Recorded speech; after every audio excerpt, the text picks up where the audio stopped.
number one takeaway from what was, in its own way, maybe the best game of the day? Yeah, games like yesterday are why the Colts made the decision to go get Phillip Rivers.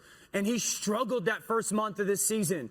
But yesterday, they win the game because of two reasons when it comes to Phillip Rivers: his experience and his toughness. We showed the clip of his toughness kind of coming out of that blue tent. But how about some of the throws in the second half and his relation with Frank Reich and understanding that offense, some of these touch throws, the space where he knows, okay, there's the vacancy of the defense. There's the soft spot. I got to get this ball out of my hands. And he's just throwing it to places where only his receivers are going to be able to go and get them. This is the throws that we saw from Phillip Rivers over the last 10 years, where it comes out of his hand looking a little weird, but only his guy can go make those plays.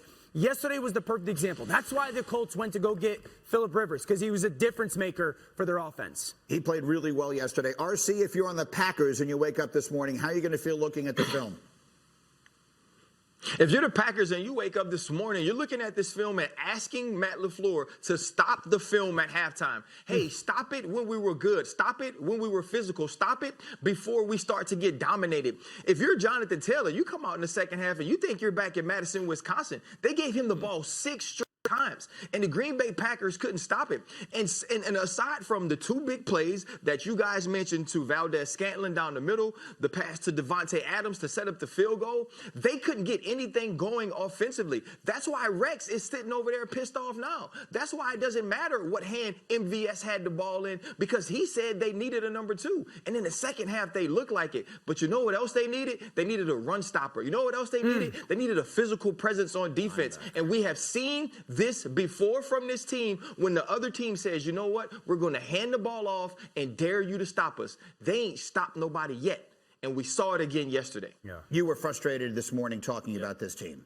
Yeah, no, absolutely. I think it goes back to the draft. You could have used a guy. How would Jefferson look? Yeah. You know, how would T. Higgins look? You know, let alone CeeDee Lamb. That could be the difference maker with that type of offense to win games like that.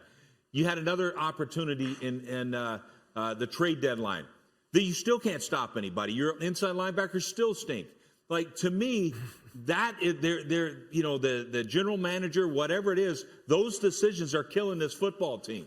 And to me, what's going to happen? We're going to see him get beat in the playoffs again. As great as Aaron Rodgers is, and it's unfortunate. The Packers are who we thought they were, and that's how yesterday went.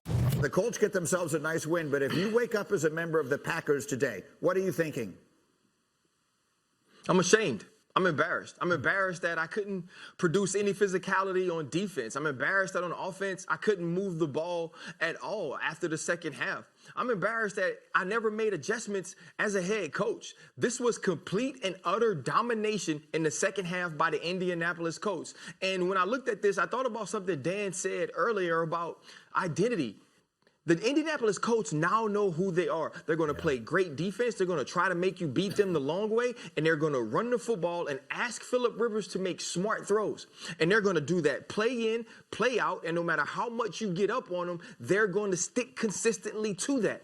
And that's what we saw yesterday. We also saw that the Green Bay Packers not making a move defensively or not getting an extra guy on the outside is not paying dividends for them right now. It's costing them football games. And I want you to think about something that happens yesterday. And I know Dan will love this because this is something that Dan pays attention to. Early on in the game, Equanimeous St. Brown caught the same bubble screen, and it ended up being a long play, getting them down to the goal line. They score on the next play. Devontae Adams scores on the same exact play, but they make the formation a little bit tighter. It's a stack on the outside. He bubbles out. He catches it. They do it again. Julian Blackman recognizes the formation, recognizes the stack with number 2 on the ball, that he sees the motion out, and he goes and makes a play. The Packers aren't creative. The Packers aren't innovative, and they got beat by a better team, a team that's ascending while they are descending. The Packers are going to be also ran again, and Aaron Rodgers is going to be wasted the same way Rex said he would be all season. Rex, and so I come to you with that because sometimes it's about the plays and sometimes it's about the players. And I know you've been saying all year long, they just don't have the players. No, I mean, they could have, they blew the draft. I mean, here you got a Hall of Fame quarterback, and you're one game away from the Super Bowl. You don't draft a guy that can help you. You got a scout team quarterback. How's he playing for you, by the way? He ain't playing. And then what do you do? We get a trade deadline, and Ryan's already talked about Quan Alexander going to the Saints. All right, you got different guys, trade. What do you do to help that bolster that defense? Nothing. Your linebackers stink. The inside linebackers are atrocious on this defense. So you never help them there. You don't help. You don't have a true number 2 receiver. We want to put this other cat up there. He's not. But Aaron Rodgers is still doing it on himself. So guess what?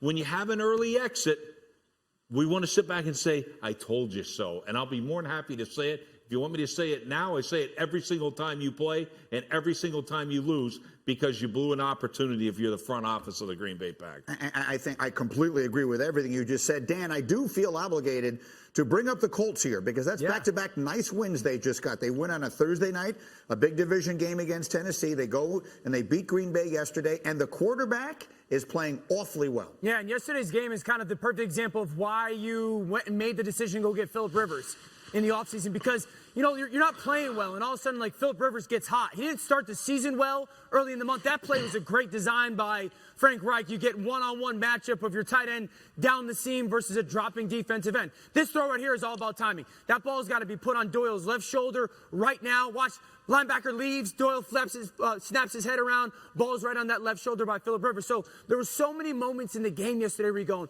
no, that's why you got Phillip Rivers, because he can make that throw. And let me say this, because since we're talking about the Colts, I think we can make the case for the most well-coached team in football. And that includes the Patriots. That includes the Chiefs. They are so well-coached on both sides of the ball, offensively and defensively. And I think that's really where we saw the difference in the football game yesterday.